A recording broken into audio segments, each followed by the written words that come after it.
শুভেচ্ছা জানাই আজকের অনুষ্ঠানটি আয়োজন করার জন্য। খুব স্বল্প সময়ের মধ্যে আমরা এই অনুষ্ঠানটা আয়োজন করেছি, ফলে কিছু ত্রুটি বিচ্যুতি আছে, কিন্তু আমাদের আন্তরিকতার কোনো অভাব নেই বলেই আমরা মনে করি। উপস্থিত আমার ছাত্রছাত্রীদেরকেও আমি আমার তরফ থেকে, কলেজের তরফ থেকে অভিনন্দন, শুভেচ্ছা জানাই। আসলে আজকের দিনটি আমাদের জীবনে একটি বিশেষ দিন। জোড়াসাগর ঠাকুর বাড়িতে জন্মগ্রহণ করা রবীন্দ্রনাথ ঠাকুর তিনি কিন্তু আদিসাধ্যে জীবনযাপন করতে চাননি। তিনি কলকাতার যশ প্রতিপত্তি ছেড়ে তিনি শিলাইভাবে চলে গেছিলেন, সেখানে বোট হাউসে থাকতেন এবং তার লেখা উদ্বেলিত করত গোটা সমাজকে। তিনি বলেছিলেন যে আমি এমানসিপেশন অফ সোল চাই, আত্মার মুক্তি চাই। তাই প্রকৃতির মধ্যে নিজেকে তিনি বিলীন করেছিলেন। তিনি প্রকৃতিকে এতটাই ভালোবাসেন যে তিনি নেচার সেন্ট্রিক এডুকেশনের জন্য বিশ্বভারতী রচনা বিশ্বভারতী প্রতিষ্ঠা করেছিলেন। সেই বিশ্বভারতীর খ্যাতি আজ সারা পৃথিবীতে রয়েছে, কিন্তু ভারতে নয়। এখন রবীন্দ্রনাথ একজন কবি, সাহিত্যিক, সুরকার, লেখক, শুধু তাই নয়, তিনি একজন দেশপ্রেমিক।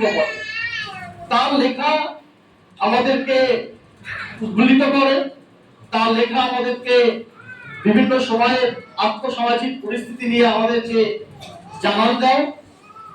কিন্তু এর থেকেও বড় যেটা অনেকে জানেন না, যে রবীন্দ্রনাথ কিন্তু দেশপ্রেমিক ছিলেন এবং তিনি যখন স্বদেশী দ্রব্য গ্রহণ, বিদেশি দ্রব্য বর্জনের ব্যাপার আসছে, তখন তিনি বলেছিলেন যে মায়ের দেওয়া মোটা কাপড় মাথায় তুলে নেড়ে নে। ফলে আমরা এই দিকটাও আমরা হয়তো আলোচিত হয় না রবীন্দ্রনাথের দেশপ্রেমের দিকটি, কিন্তু তিনি তার লেখার মাধ্যমে তার দেশপ্রেমের চেতনা আমাদের মধ্য দিয়ে উন্মেষ ঘটিয়ে গেছে। রবীন্দ্রনাথ আরো দেশপ্রেমিক হিসেবে আমরা কি পাই? জালিয়ানওয়ালাবাগের হত্যাকাণ্ড, তার প্রতিবাদে তিনি নাইট উপাধি ত্যাগ করেন। আর এটাও আমরা জানি যে সাহিত্যে তার যে ব্যাপ্তি সেটা অনেক দূর। এশিয়ার প্রথম নোবেল পুরস্কার সাহিত্যে তিনি পেয়েছিলেন তার গীতাঞ্জলি গ্রন্থের জন্য। অর্থাৎ শুধু ভারতে নয়, ভারতের বাইরে তার যে ব্যাপ্তি, যেটা আমাদেরকে সত্যি আমাদের বাঙালির ভারতবর্ষের মানটাকে সারা পৃথিবীর কাছে তুলে ধরেছে। আমাদের জনগণ গাই আমাদের জাতীয় সঙ্গীত, সেটাও ওনার লেখা। বাংলাদেশের জাতীয় সঙ্গীত ওনার লেখা। এরও একজন মহিরূপ, এই মহিরূপের সম্বন্ধে বলতে গেলে আমাদের হয়তো সারাদিন কেটে যাবে। শুধু একটা কথা মাথায় রাখবেন যে রবীন্দ্রনাথকে আমাদের মননে স্থান দিতে হবে। রবীন্দ্রনাথ শুধু আমরা আজকে একটা দিন করলাম তা নয়। দেখো, প্রথম থেকে সকাল থেকে রাত অব্দি কোনো না কোনো ভাবে রবীন্দ্র চেতনা আমাদের মধ্যে কিন্তু আছে।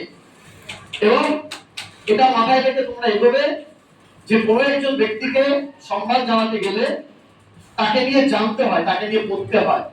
আশা করি রবীন্দ্র চর্চা, যেটা এখন অনেক কমে গেছে, সেই রবীন্দ্র চর্চাটাও আরো বেশি বাড়বে। রবীন্দ্রনাথের অনেক কথা আছে, অনেক বাণী আছে, কিন্তু একটি বাণী, একটি কথা মাথায় রাখতে আজ থেকে, যে চিত্ত যেটা ভয় শূন্য, উচ্চ যেটা শিব। অর্থাৎ আমাদেরকে ভয় ডরহীন ভাবে আমাদের অভিষ্ট লক্ষ্যে পৌঁছাতে হবে। আশা করি আজকের দিনটি তোমাদের জীবনেও একটা তাৎপর্য বহন করে আনবে। এই বলে আমার সংক্ষিপ্ত বক্তব্য শেষ করলাম।